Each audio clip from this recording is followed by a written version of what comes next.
Oh, yeah. Oh, well, good. Thanks so much for coming. Did you come both days? Oh, no, totally fine. I'm glad you could make it out. She's pretty cool. Yeah. We're hiding in the office doing all the things we need to make sure everybody knows what they need to do. So, yeah, but thanks for coming out. I don't know the actual numbers, but I also declared and I was very happy. So it's a labor of love. Yeah, we're happy to do it because when you said it's personal and fun, that's what I want. I don't want it to be this conference. I'm glad that you picked up on that. So that's good. It means I'm doing it right the way I want it to be done. So great, thank you. What? Because our hats. And then you're in the I'm like, I'm not wearing that. I know, but you're the center. It's just the hair color. It's not like the hats together. Are you on Twitter? No. I don't know if we follow each other or not. Enterprise Social. Okay. See if I can get Actually, No, I'm retired now. you're bad. Your badge passports. Well, this? Yeah, there's 3 of them in it. Okay. For the express purpose. Make sure it looks alright. Let me preface this by saying I'm getting an iPad for my camera. Yeah. It's like we made you personalized cards. Cool. Thanks.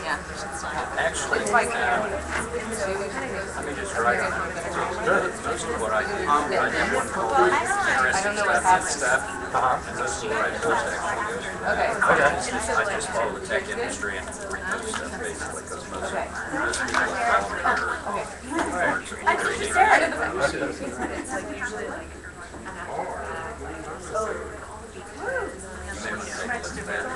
most people Thank you. Thank you. Where's the stage?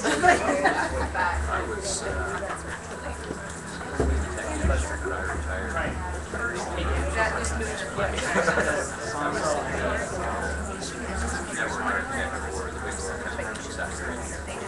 Oh, wow.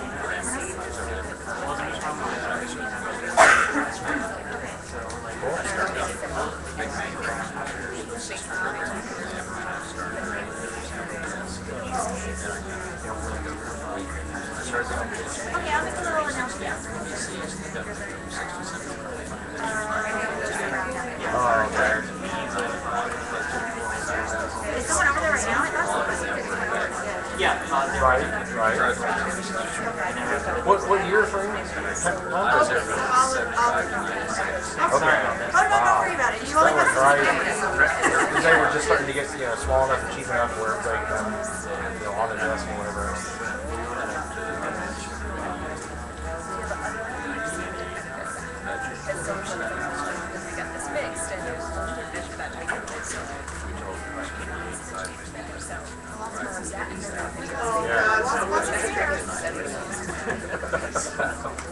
We were spot on. Look over Very nice talking to you. Alright, I'll follow you online.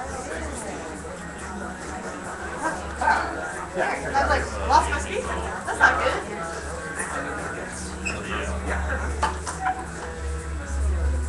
And we're recording. I'll definitely find some players.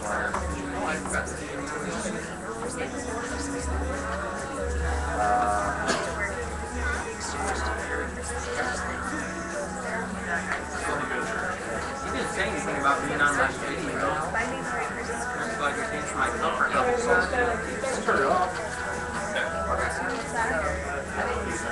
Oh, he has that sense of humor where I'm always like, Derek, did I piss you off? Not really. And they assume. Yep. Yep. Yeah, let's do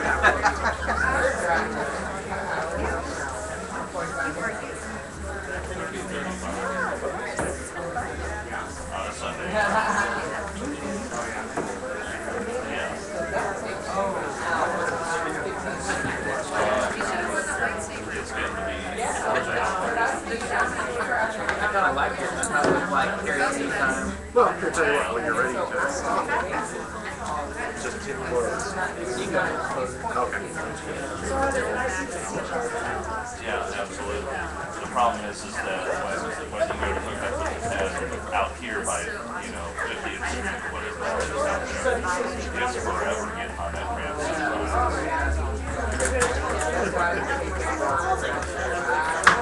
Whenever you're in turn, I'm in no hurry.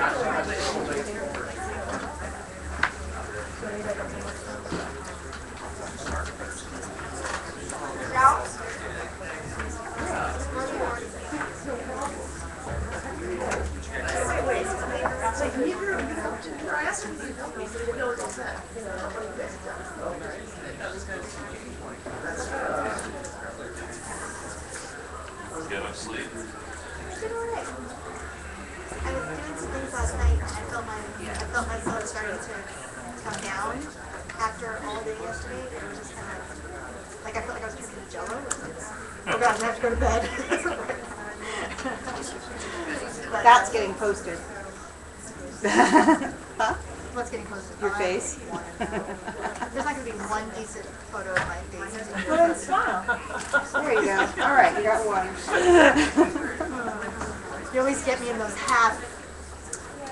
So last night, Stop sticking your finger up. I know, it's just. and then I didn't turn on my alarm, so it went off at 5 a.m. So it's like, okay, I'll just go to Dad, here's the TV. Well, she works in healthcare. Alright, we're going to go ahead and get started with our closing speaker. We have reached the end almost of 2013 TechPHX, so yay, I'm very excited. Hope you guys enjoyed the sessions this morning. Let's hear it for our speakers who came out on Sunday. Appreciate it so much. I thank all of you for coming out on a Sunday too. I think having it go later was probably a good idea. Start later was probably a good move. We'll stick that in the thing for next year. So, all right. So we are going to end our weekend with our closing speaker, and I'm so very excited about this. He's the perfect person to close our weekend. Derek Neighbors. He is, I'm totally just going to read, I'm sorry, that's like a bad thing to do when you're speaking, but I want to make sure I say everything about him because he has so much awesome. So he is a serial entrepreneur. He helps bring ideas to reality. The bio is awesome. He co-founded Gangplank. How many of you know about Gangplank? Let's hear it. It is a collaborative workspace, and it happened in 2008, and it helps encourage local creatives to explore innovative ideas and create what they're passionate about. So it's a great place. I don't get down there nearly enough, and I hear about it from the people who are there when I do go, that I really need to come more. He is also a partner at Integrum Technologies. It is a consulting services firm that helps companies build high-performing teams to compete in the new economy. And he also teaches entrepreneurship at ASU. So he is also a software engineer prior to Gangplank and Integrum. He also formed the largest nonprofit soccer organization in Arizona, which I did not know about. And he also spoke publicly on free software issues for the Free Software Foundation. And he is president of the Downtown Chandler Community Partnership. So he has a lot of plates spinning, and he is very awesome. And you're just going to love it. So I'm going to shut up now and introduce to you Derek Neighbors.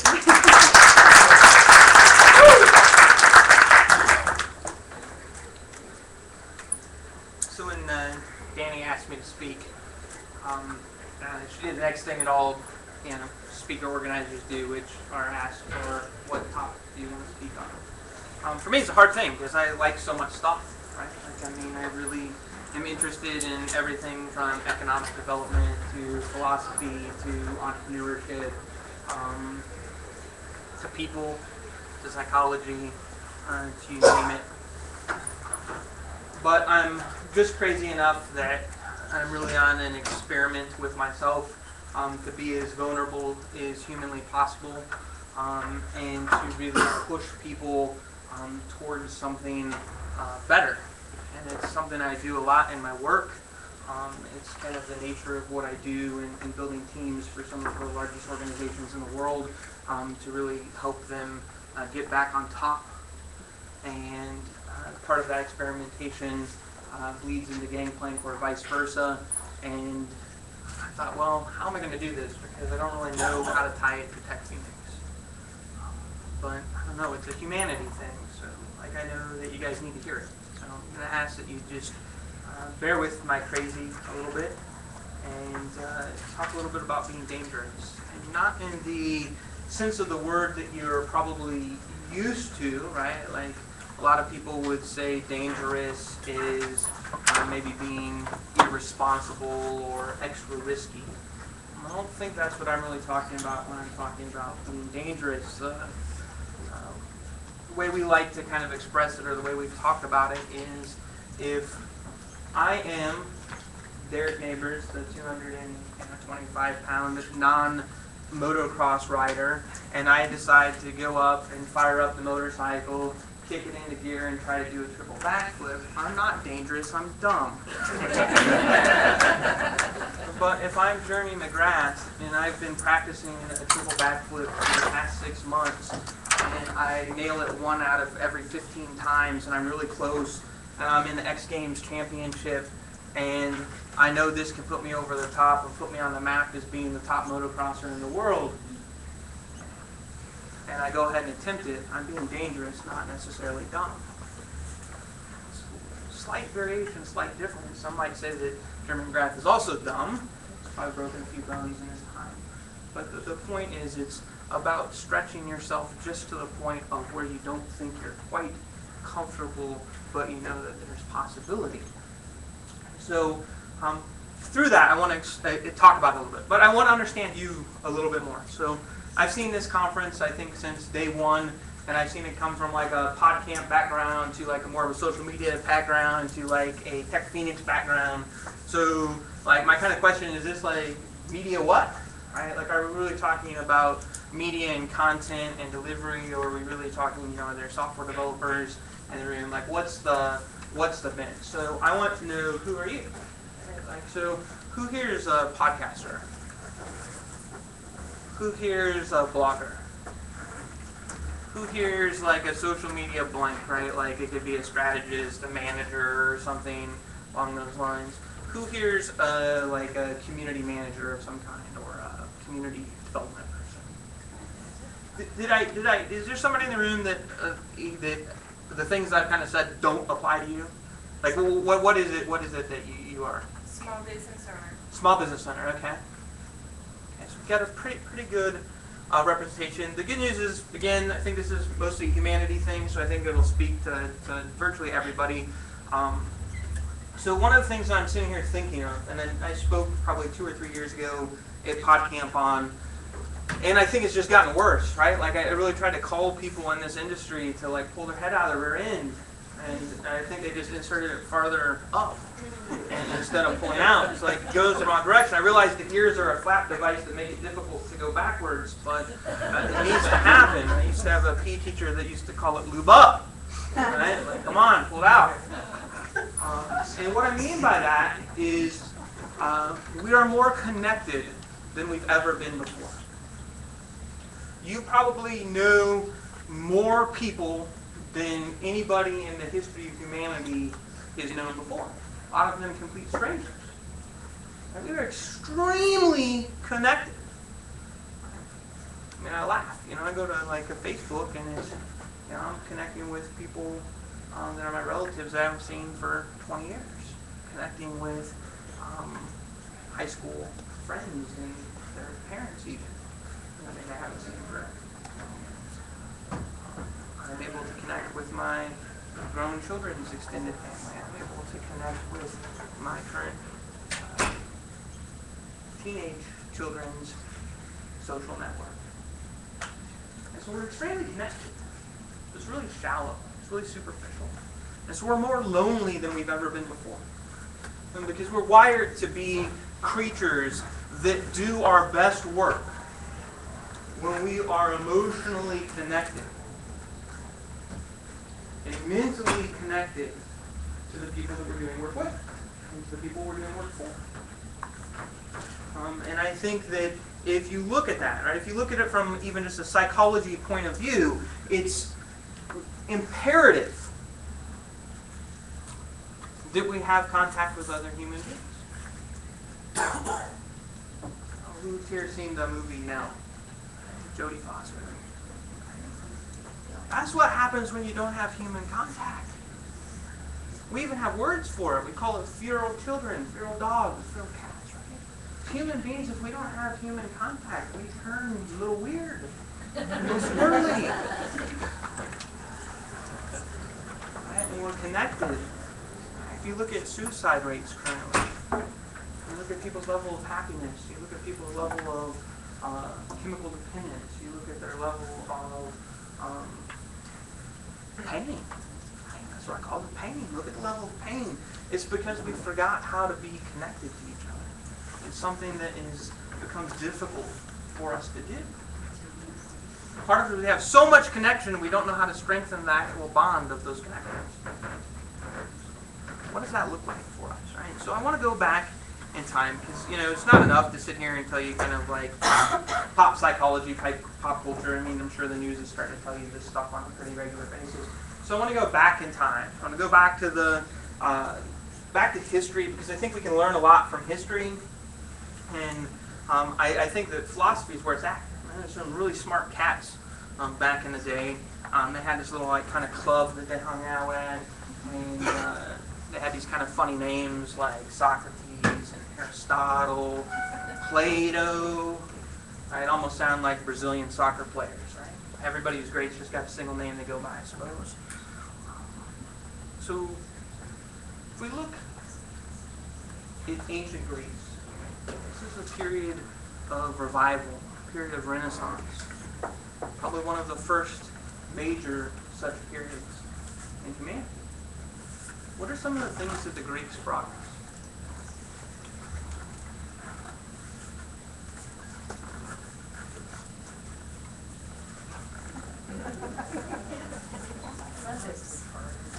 Democracy. Democracy. What else did they bring us? What's Stories, mythology. What's that? Stories, mythology. Story, mythology, right? Drama, theater. What else? Math, geometry, logic, foundation of the scientific method. What else? Art. Art. Fair amount of art. I think there's some art before. They're not the creators of that, right? But architecture, I think they certainly set the bar forward for humanity in some of the architecture. We live in a desert. Think of what they did with aqueducts, urban planning, the Olympics. The stuff we're talking about is not stuff that is really history. Like, who here took geometry in high school or college? Right? This is crap that lasted thousands of years. Who here is driven by a building that was built in the last 20 years that has a Greek architecture? Right? Who here has gone to a play or to a movie in the last 20 years? Who here is gone to a doctor that uses scientific methods to figure out how to diagnose what's wrong with you in the last 20 years? Okay, so what I'm talking about is this is a culture, all right, and a group of people that created something thousands of years ago that we haven't made something better for. We have not made it better. We're still using the base stuff. Like, geometry is still geometry. Like, we've got some new postulates, some new theorems going, but for the most part, those cats had it going on 2,000 years ago. It wasn't one thing. They weren't one-trick ponies. I mean, you're talking art, you're talking humanities, you're talking science, you're talking mathematics. Now, my question to you, how big was Greece during this time period? How many people live in Greece?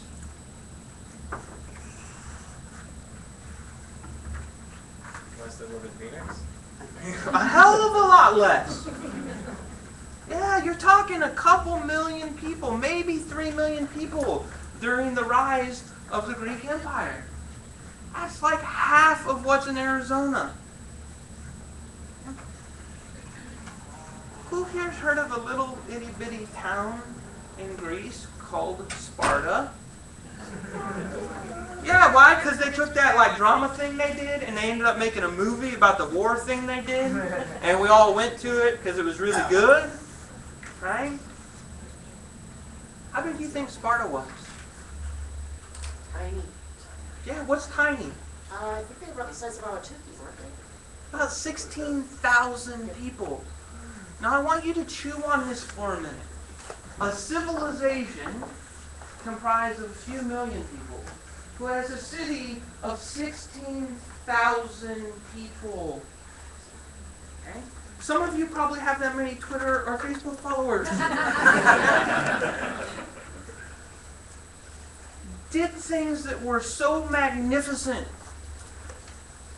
that we're making movies about it thousands of years later, and we're going in droves to see it, and we're talking about it.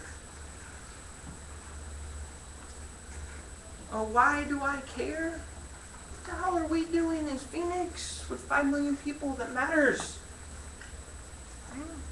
And so if you really look at why, so I have to ask myself, like, why? Why were these guys capable of all this crap? I mean, like, did they have some exceptional amount of geniuses, right? Like, were they birthing geniuses at like an exceptional rate? Like, do we only birth like less than 1% of the population as geniuses, and they were drinking some magic like water of some kind from Red Sea or something that was making them birth 10% geniuses? Right? What was it that was different about them than what's different with us? And so I look at it, and I look at what they were talking about at the time. I look at Plato and I look at Aristotle, and they were really deep into virtue. Right? Really deep into how do you become, like, what is humanity and how does it evolve and what does it do? I mean, they were trying to stretch all essence of who they were as people. And they came up with this concept. This concept was megalopreia. And we would call that magnificence today if we were to translate it probably. And right, it was really about the greatness of actions, courage, excellence, honor, generosity, and lifestyle of noble purpose. Right? That's what they were talking about.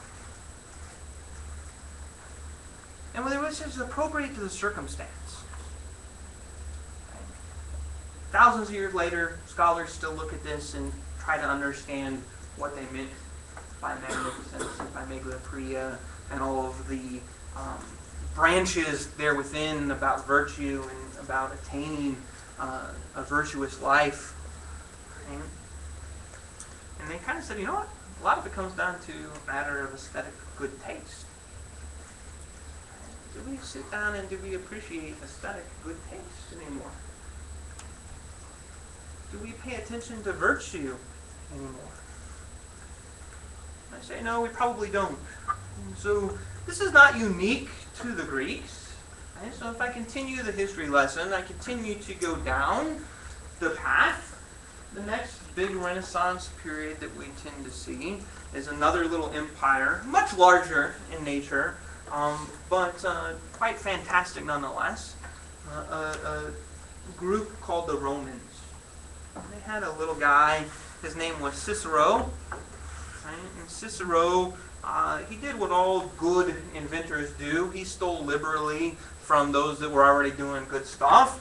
And he kind of took this concept of magnificence and he said, he called it cultural anemia. It's kind of culture of the soul. And he started to understand that there was something bigger happening, right? Something deeper happening in people. And so he turned it into magnum facere, which is do something great.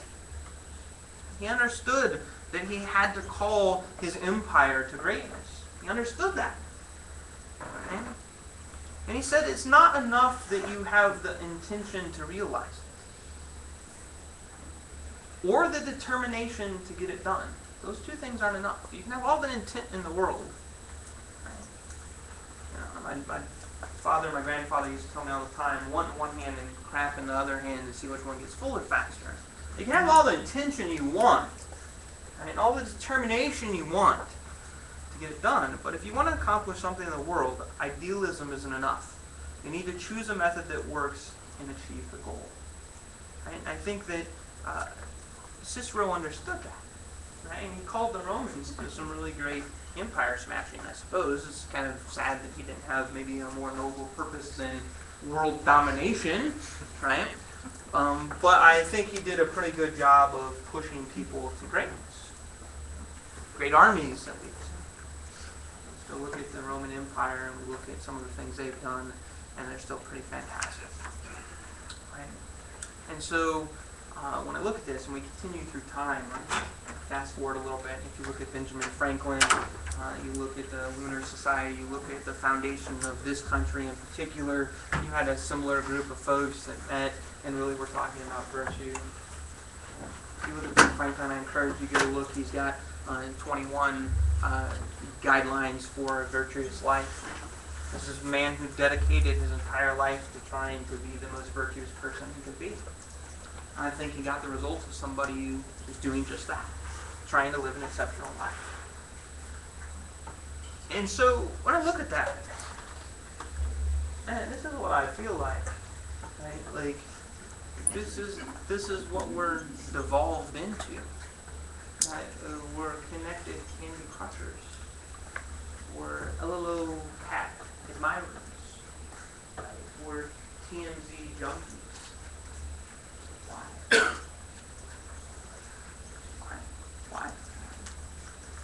Why is this the stuff that attracts us? Is it because being magnificent is hard? Is it because people don't teach us how to do that? I don't know. I don't know the answer, but it hurts. I see people in pain. I see entire culture in pain. I see humanity in pain. I see us calling this progress.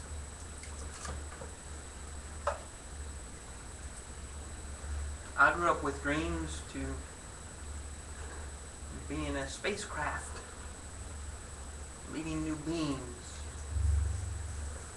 and flying my car to work every day, being able to breathe underwater. These weren't new to me. These concepts are centuries old. We can't even make a damn electric car affordable. Why? We certainly have the capacity as human beings to do these things. We've thought about these things for sometimes centuries. So what's keeping us from doing it? Positive, it's because we're not dangerous enough. We're complacent. We're happy with this. I go to the Saturn when I could look at people at Walmart all day.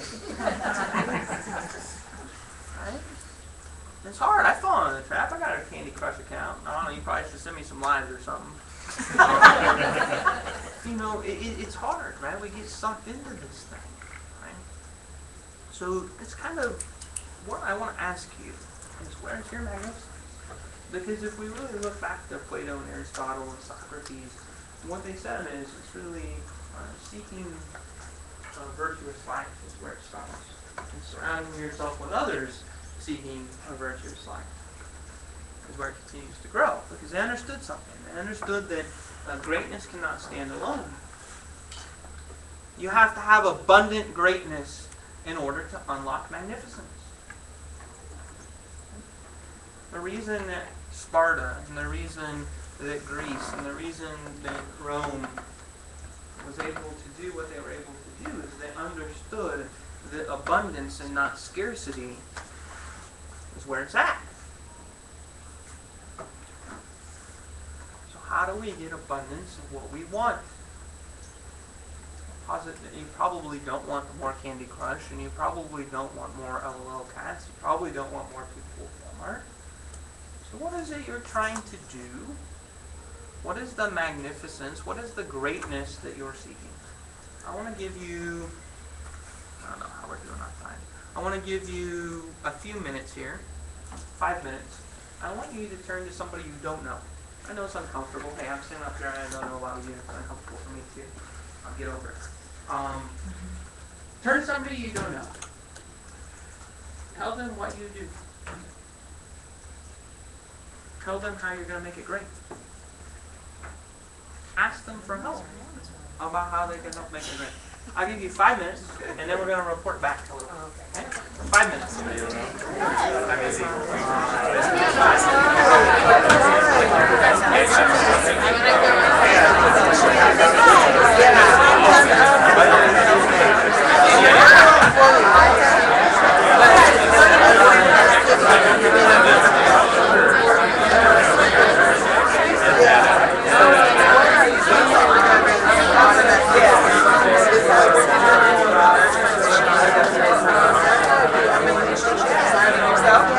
Right now, actually.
Wrap it up.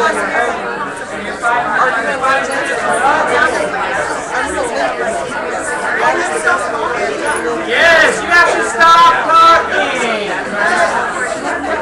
Sir, yes, sir. Sir, yes, sir.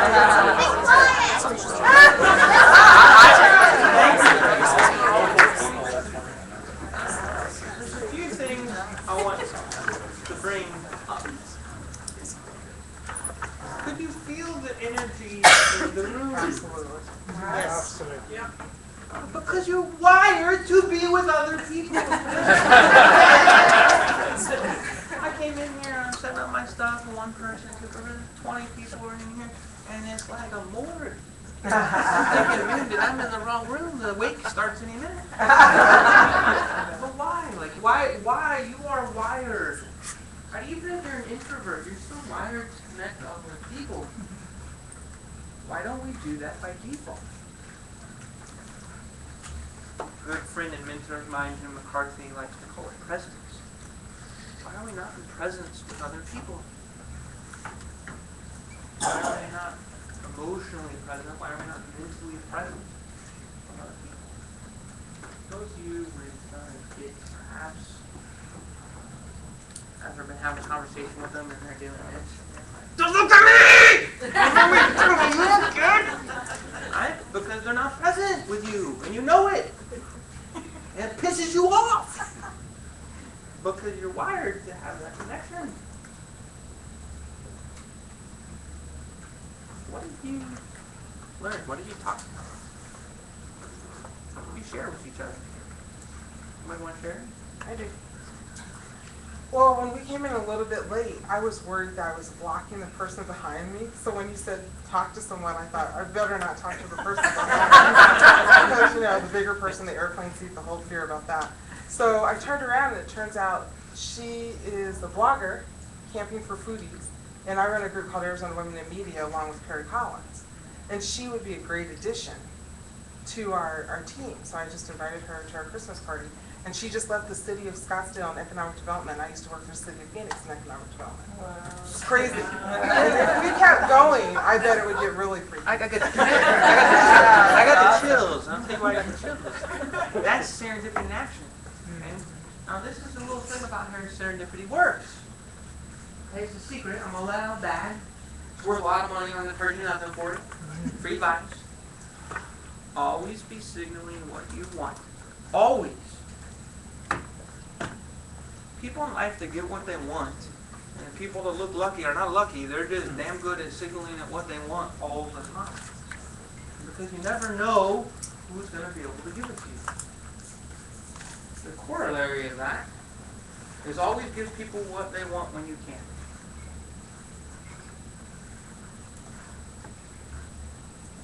Big stuff. Those are virtuous things. Disclose what you know. What you think, how you feel. Vulnerability is a really impressive son of a bitch. Because people don't see it enough. So when you are, boy, it's like, wow. I'm lucky enough to be married to a woman that is completely different than me.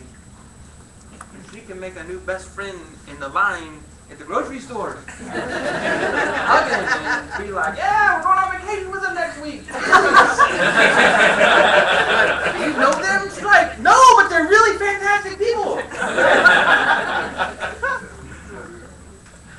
And for the first 15 years of my marriage, that used to embarrass me. It did. It really embarrassed me. And I'm kind of ashamed to admit that. It embarrassed me that I didn't like my wife to be who she was.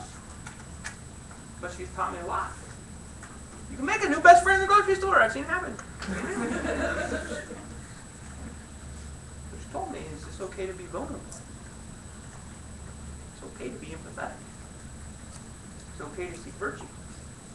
When you start to do that, you know, lots of pretty cool stuff. So how do we do more of that? What does that look like? Presence, I think, is just a huge part of it. Being present, being vulnerable is huge. And so it really has me thinking about kind of three huge pieces. One is community. When I look at every group and every time, every period in history where you saw magnificence or even abundant greatness start to shine through, there was a really strong community in it.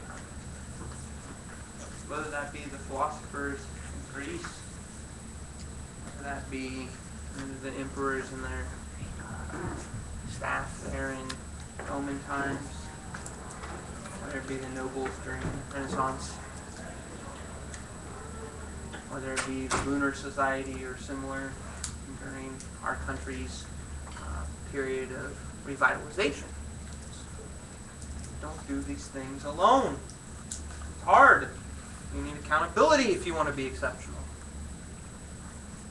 You need to be able to share. You need to be able to present. It's a community. It's a huge part. So see this? There's some community happening here. It's sad. You know why it's sad and why it hurts? Because it happens one time a year. Alright, you're not all fellowshipping with each other more regularly. Some of you do. But man, you should want to bask in the presence of the people that want to help you get what you want. How do you build that structure? How do you take this from a once a year thing where you go, man, this weekend was really good, or this and that, and these people, to the point where that's just like, what? That didn't happen today? I'm so pissed off. That's what you should be. Man, you should be upset. Right? In humanity, how do we be us?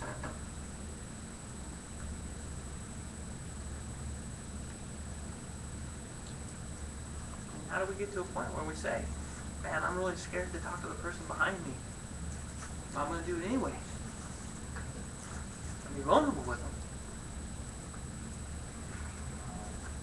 And you know what? Sometimes they may laugh at you or they may not be receptive, but other times they'll be coming to your Christmas party. I don't know about you, but that's an extra meal at Christmas party. Be human with each other.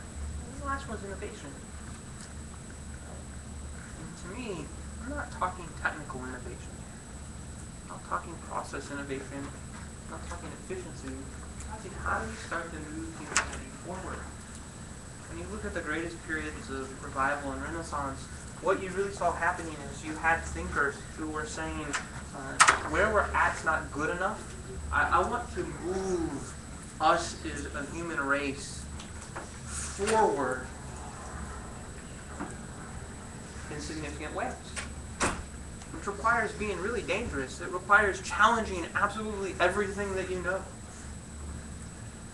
I mean, these guys probably looked pretty dumb when they started to talk about geometry. Really, probably did. No, I believe that, like, shapes and stuff matter, and that there's principles behind these things. Somebody else going, look, Plato, that's a rock, dude. Like, takes some risk. I think being truly dangerous is not safe either. That's why we call it dangerous. Anybody remember what happened to Socrates?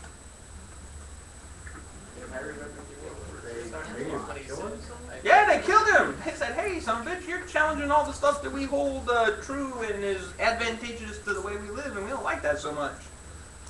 Like, stop disrupting stuff. They gave him 10. What's that? They gave him 10 left. Yeah. To shut him up. Yeah. And who do we remember?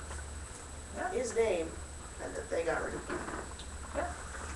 So, I mean, some of that, I'm not suggesting that you necessarily go out there and try to do stuff that gives people that want to kill you. But I think if you want to be dangerous, you've got to challenge ideas in fundamental ways that make people uncomfortable. If you're going to do that, you better damn well have some support. Because it is easy to give up when stuff is easy, much less when it's really hard. And so I think when I talk about innovation, that's what I'm really talking about there. Is we've got to push ourselves a little bit more. So as part of that, we've been running this experiment at Gangplank for a number of years. And, man, it's really bright. In the way that it's kind of played out for us is we've seen a couple of patterns. I don't know if they're right, I don't know if they're wrong, but we're starting to see some stuff manifest there. We're trying to really build a culture that fights against the status quo, a culture that basks in each other's presence, a culture that really values serendipity, really values signal and response to behavior, and a kind of a flatness of structure to redefine how humanity may move forward, or at least the world of work may move forward in the next few decades, which I think will help redefine what humanity does. And so there's a couple things that we've noticed. So the first thing we've noticed is that for human beings to do some of their best work, they have to have a fair amount of chaos at play. You might ask, well, why do you need chaos? That seems like counterproductive to productivity. And you'd be right, because we're not in search of productivity. We're not in search of efficiency. We're in search of disruption. And our brains are wired to be pattern-matching machines. It's what we do, how we're wired. That's only one part of our wiring. It happens to be a dominant style of wiring. You might say, Derek, you're crazy. And I say, yeah, absolutely. But I think you can see this. If you have driven a car to work, and you take that same path every day, or you're a runner or a bicyclist, and you take the same running or bicycle path every day, and you might get in your vehicle, and now it's the weekend, and you get in there with your spouse or your kids, and you're driving, and you start talking, and you're kind of in your head, you're thinking, and all of a sudden you blow right past the exit, and everybody in the car goes, "Dad, where are you going?" It's like, oh crap, because my brain was going to work, which is not that exit, it's a few extra. Now think about, you want to talk about dangerous, having a 2,500 pound vehicle on autopilot that I don't even know where I'm going. It's just taking me there. That's some scary crap. You want to talk about distracted driving, that doesn't just mean a phone, right? Like we can get in our head and woo, next thing you know, you blew right past. I did that the other day. I was thinking about something, Megan's like, oh yeah. I'm like, man, I thought I was supposed to get on. When's that exit going to be? I'm like, that was 3 exits ago. I had to turn around and go back the other way. Right? Scary stuff. But it's because our brains are good at that. Right? We call those shower moments. How many of you fight with the problem, fight with the problem, fight with the problem, maybe even months fight with the problem? And one morning in the shower, you're soaping up, you're like, oh, I got it. And it's like the shower becomes the magnificence machine. It's like, I'm going to take showers just because every time I'm in there, like I got good ideas. There's nothing special about your shower. What happens is in the shower, you're an autopilot, man. You've been washing yourself, I hope, for years. So you know how it goes. You know the order, you're not thinking about it. And so while you're sitting here doing this mundane thing in pattern matching mode, your brain's sitting there decompressing a whole bunch of stuff it's been thinking about the night before or the day before, and it says, hey, I call it easy bake oven time. Right? Like you put the oven in the day before, put the cake in the day before, you get in the shower, you're soaping up, and all of a sudden it's like, hey, it's ready, cake is ready, come on, cake. And you pull it out, and you're like, oh, the shower is fantastic. Nothing special about the shower, right? But it's chaos.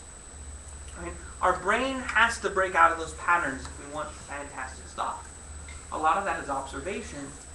Right? If I look at some of the most creative people I know, they're people that notice everything. When you walk out of this room, are you going to remember all the details of this room?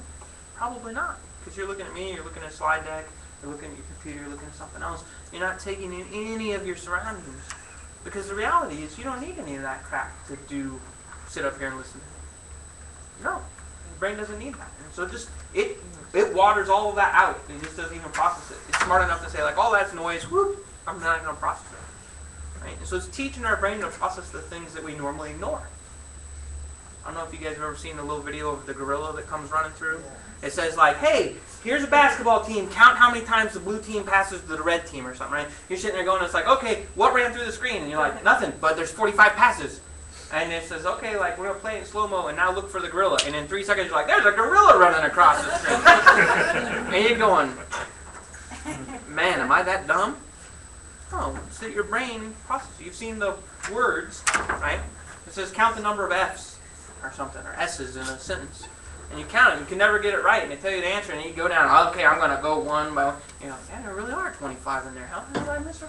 Right? Because your brain just short circuits crap. We have to, chaos makes us to the point where we circuit break, right? We break that in our brain so that we're open to see things that have always been there, but we filter out. So we understand this evidence to be true, is that you have to put your brain out of pattern matching mode to be able to discover things that have always existed that you were just too silly to see before because you let your brain run the show. When you do that, you start to have newfound creativity. It's always been there. Every one of you was born creative. You had a beat out of you since kindergarten, but every single one of you is creative. Promise. If I asked you, hey, who wants to come up here and sing and dance on stage, you're probably not going to get a whole lot of hands to fly up. Maybe a few. Right? Now, right there, see, awesome. Proves my theory. I go get an 8-year-old or a 10-year-old or a 4-year-old. The lower they go, the more they get up there. Okay? So I get a 3-year-old. I say, hey, you want to get up on stage? Uh-huh. Right? They get right up here. And what happened? They'll do the, like, whatever, going crazy, right? And you guys start laughing louder and louder. What do? They're more and more crazy because, boy, you must really like it. You're laughing. Now I get one of you up here and everybody starts laughing. What happens? I'm gone. I want to be here. Right? And so that chaos unlocks that creativity that's always been inside of us. That we're just too afraid to be dangerous with. Right? We're too afraid to unlock. Right? Because once we start to see new things, it's impossible as human beings not want to talk about those things and not explore those things. Right? And so that starts to happen. But what happens next is we need somebody to explore them with. Collaboration. You look at the best ideas, you look at the best stuff that's come, usually not from a single inventor or a single source, a single person. It's a community of people or a group of people who are noodling on these ideas back and forth over time. Stephen B. Johnson's book, Invention of Error, is a great, or Where Good Ideas Come From. Both great books that kind of talk a lot about this. I mean, you do a 10-hour talk on the science of innovation, how it happens, but collaboration is a big part of it, right? So it's not enough just to break your pattern. You've got to start expressing your creativity, and you've got to do it in circles with other people who are expressing their creativity so that you can riff off of them. Right? You can start to build off of each other's works. You can start to push each other forward. Right?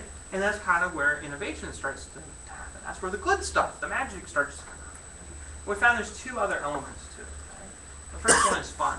We find that our brain does its best work when it's in a state of play. Because infinite possibility exists in a state of play. Work, bad, play, fun. Being play, have fun. Right? Do you like to be around nasty, negative, non-fun people? Or do you like to be around playful, fun people? I don't know about you, I'll be around fun people. But there's another element of it, right? Like fun just for fun's sake and creativity for creativity's sake doesn't do a whole lot if you don't have this excellence piece. Right? To me, that's kind of virtue. Right? If you look at the definition of virtue, it's kind of the perfect sweet spot in a characteristic. Right? So, if I say, I want a characteristic of to have confidence. There's good confidence and there's bad confidence. Right? Bad confidence would be like I won't even get on stage because I'm scared to do anything. Right? Because I'm lacking the virtue of confidence. But if I come up here full of ego and just say like all this stuff and like I'm the best thing ever, right? That's too much confidence. Right? And so there's that slide. Same thing here, right? Like these things have to be in accordance with their sweet spots. Like all chaos is not good. All collaboration all the time, not so good. All excellence with no fun, not so good, right? So you have to find a balance of these things, right? We're finding this to be true too. So, what is your value? What is your legacy, right?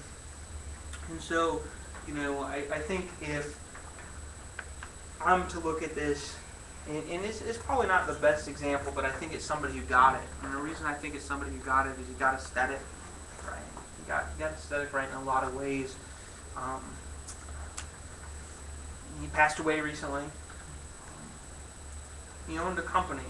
Just kind of put this into perspective. He owned a company whose market cap was greater than the United States economy.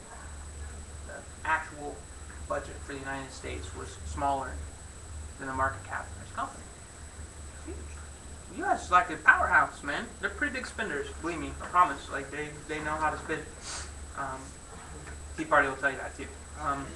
They know how to spend. Steve Jobs put together Apple, put together something that really gravitated to people. I think a lot of that is he had a real eye for aesthetic.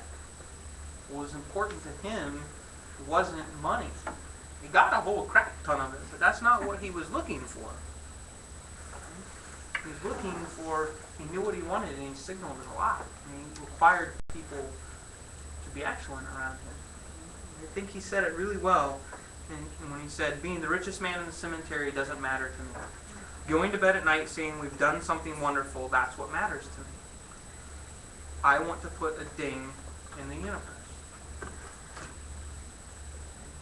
Now when I look at this device, I could kind of argue like, this is just efficiency, this is just remix, and there's nothing too incredible about this. I might be right. But if I put my 8-year-old hat on, I used to watch this show that they had these things, they were called tricorders. And you could kind of talk into these things and like good stuff would come out. You could talk in one language and it would export out another language. You could attach little devices to them and you could heal people. You could have communication across entire globes. I start to look at it, and maybe it's because it's incrementally happening, but this thing's starting to look more and more like a tricorder every day. When I'm 10,000 feet in a plane, I can have conversations with somebody 8 time zones away. It starts to be pretty damn real to me that there's something to be said for what's happening. And so, how do we get that? How do we get the aesthetic that we're driving for things, right? Even if it's incrementally, right? That are game changers, that are world changers. Right? Like this thing now, it knows my fingerprint. Like to buy stuff, I just put my hand on it. That's better than talking to it. Well, I just touch it and it happens. It's pretty great by my standpoint. And so I want to leave you today. The innovation isn't about creating wealth. It's about being exceedingly human. I think if we can understand that, we'll go a long way. And so when we're able to unlock, when we're able to be vulnerable, we unlock the greatest potential in each other to be creative. Sharing that experience and openly collaborating unleashes the ability to innovate. So I just want to call you to today. Be vulnerable with each other. Collaborate with each other. Unleash your magnificence with each other. The world is waiting. The world is waiting. So, do you want to be a new media personality, or do you want to be a revolutionary? Any questions?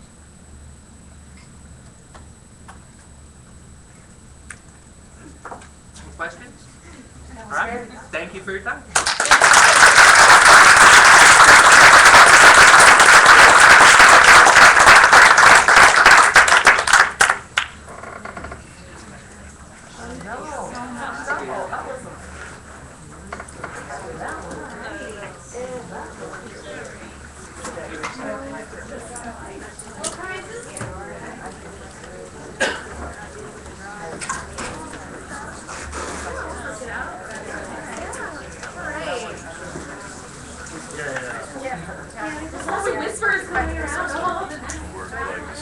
Before we get to the prizes.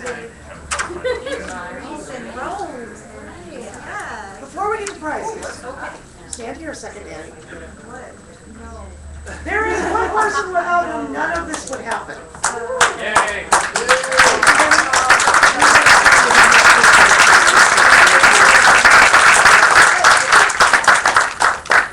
My kids are not going to see this, so We were debating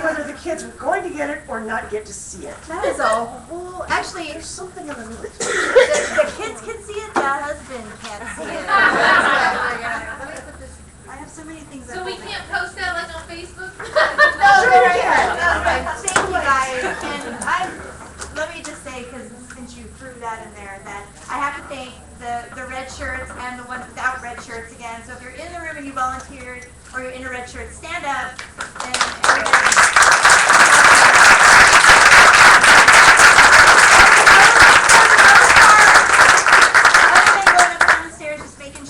Little things. I was just on Facebook and Twitter all weekend as TechPHX. That was all me.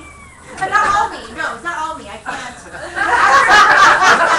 We all were jumping in there, but that's what I was, my main job was just making sure everything, the phone was buzzing and this and that. So I was just kind of command central, just making sure that, it's all of us. It's a team effort. It really is. So, and you all want to be on this team next year. Absolutely. Absolutely. It also reminds me that we are working on 2014.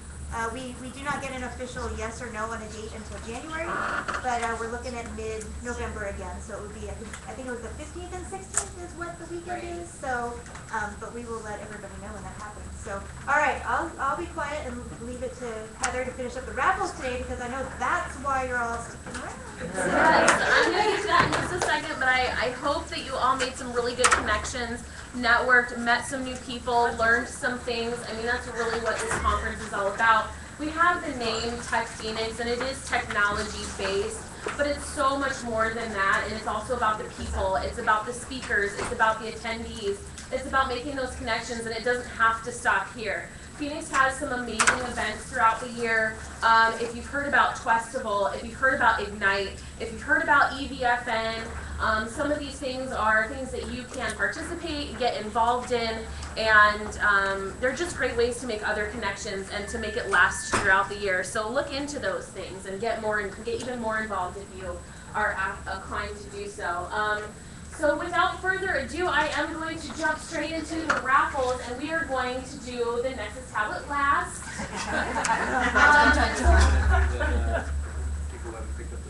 Oh yes, I do. I have the announcements for, I did some drawings right before the session, and so those people didn't have an opportunity to pick up their prizes, so I'm going to call those names out really quick. Do we have a Claudia for the Snagit and Camtasia bundle for the PC? Yeah. We also have the Snagit and Camtasia bundle for the Mac, which went to Rebecca Joy. Is Rebecca?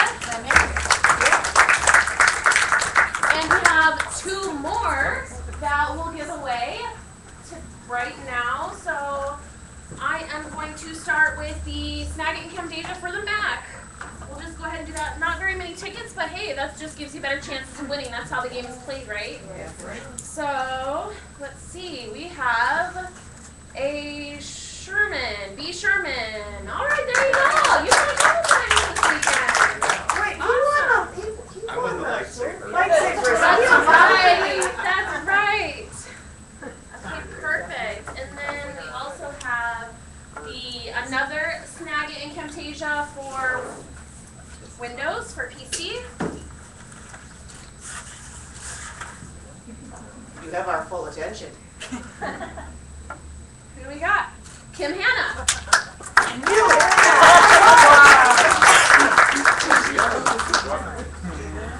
I'm feeling lucky today.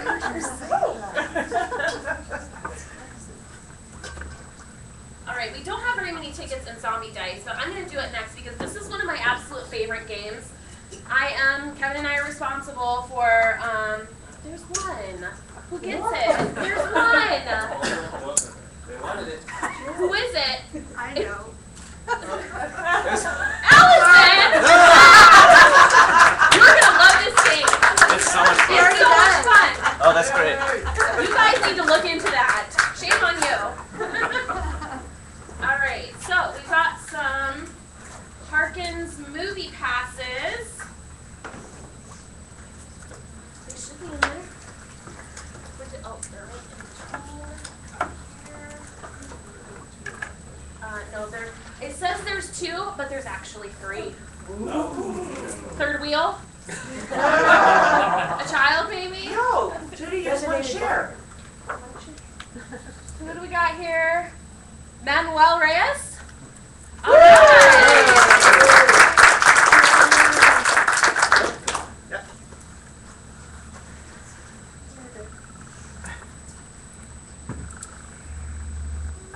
All right, we also have a book. This was a recent offering this weekend.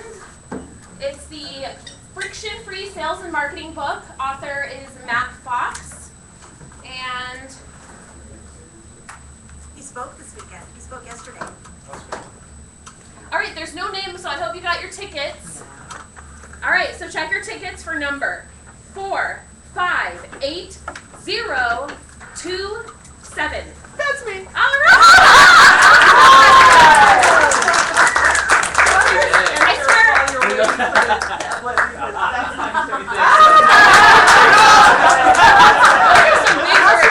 My new friend. I swear I stirred up all three of these tickets.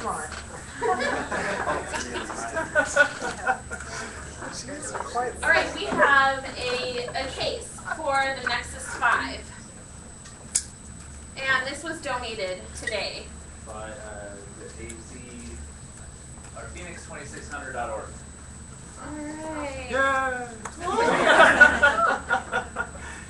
It's like a coding group. And the name is Patrickum. Patrick M. Patrick M.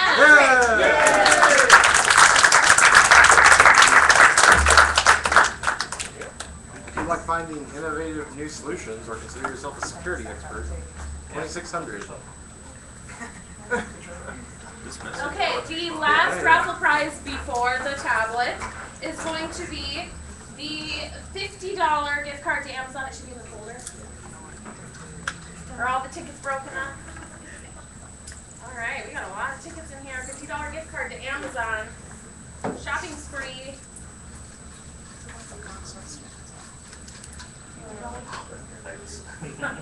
I'm having all the fun over here. I suppose I could let somebody else draw. Let's see here. Aiden Ogaro?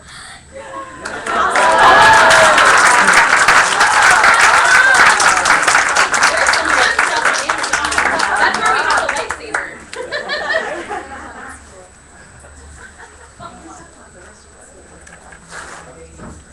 Where did you get some like giant brandy stickers? All right, it's sealed. We're busting it open. Piano bar. Sealed well. We can't open it. Some tickets in there that aren't broken up, so we're gonna need a tear. You know, so we can stir them up real good. Give people the benefit of Suspense. Does someone want to do a dance up there? What do you want people to do? Take your time. Younger. We need somebody to sing the Jeopardy thing. Oh, God.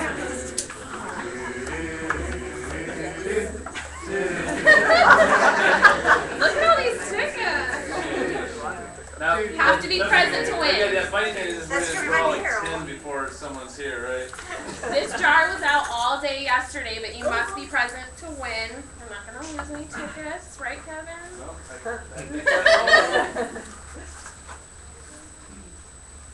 I think we should have Danny draw this. Yes. Danny, would you like to come down and do the honors?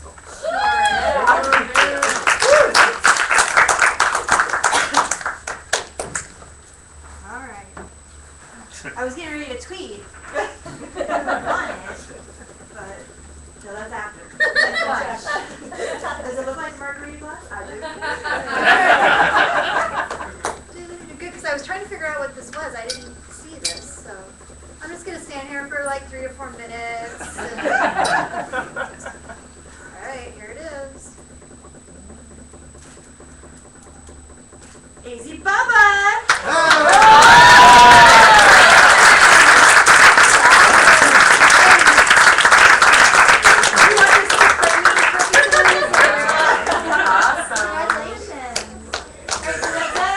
Wait a minute.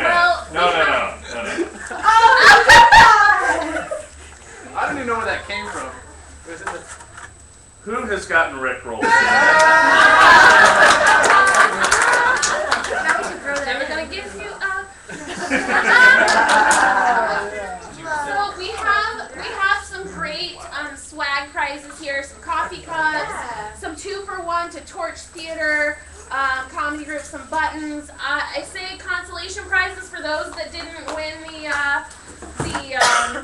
tablet. We'll just draw, and if you would like to decline the coffee cups, the swag, you just let us know, and we'll move on to the next ticket. Before you call, sorry. I also have two. They're not marked with Geek or Nerd Pride, but I have a medium TechPHX 2013 women's, and this actually is a small men's tech 2013. So we can make those for the kids and all. I don't know what the odds are, and I swear we stirred this up really good, but I just pulled AZ Bubba's ticket again. No. Are you gonna pass? Somebody else can have it. All right. How many tickets did you put in here? He's been posting his picture. He's been checking in. He's gotten all those extra tickets this weekend. I did what you asked. Did you bring James food? Kircher. James Kircher. Is he here today? No, he's not here today. Jacobs. Jacobs? It just says Jacobs. That's me. All right. She's the one that donated. Her company donated. I don't need them, so put mine back in. I knew. Where's CJ? She's upstairs. I was gonna say, I told her all weekend, I don't win things unless I already have them. CJ is manning the green room upstairs. So we've got Brian Sherman again. Would you like some swag? Sure. All right, we've got Linda Esposito. Is Linda Esposito here?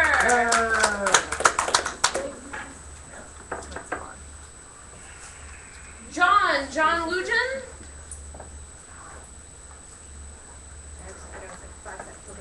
Erica Scott. Is Erica Scott present? Thank you. Yeah. So who knows of other great rally events? Linda Esposito. All right, some tickets in. AZ Bubba. Come on now. They're stacking the deck. Manuel Reyes. Would you like to coffee cup? Really, really good. Thank you. Well, we know we really wanted it. Jasmine. We have an @Jasmine here. Is it Jamise? Yes, that could, yes, Okay. Janice. I'm reading really fast, transposing letters. Is that a set now? And then, so we're going to do the t-shirt. We have one more mug. We do, we have one more mug. All right, let's see. Kim Hanna, would you like a Should t-shirt? I turn it We down? only got swag. Yeah, I'll turn it down if you want me to. But I want it. But I'll turn it down if this is really closing. We are size specific. Yeah, so So he was using these in the display yesterday. So we've got a men's small and a women's medium, and I'll leave them up there. And the first person who might want one, or first two people who want one, don't take them both. Be fair. Come on, be nice. So race on up and grab them. So they're there for you. Just feel free to take them, and if they're gone, they're gone, and we're all good. Okay, so is that it? yes.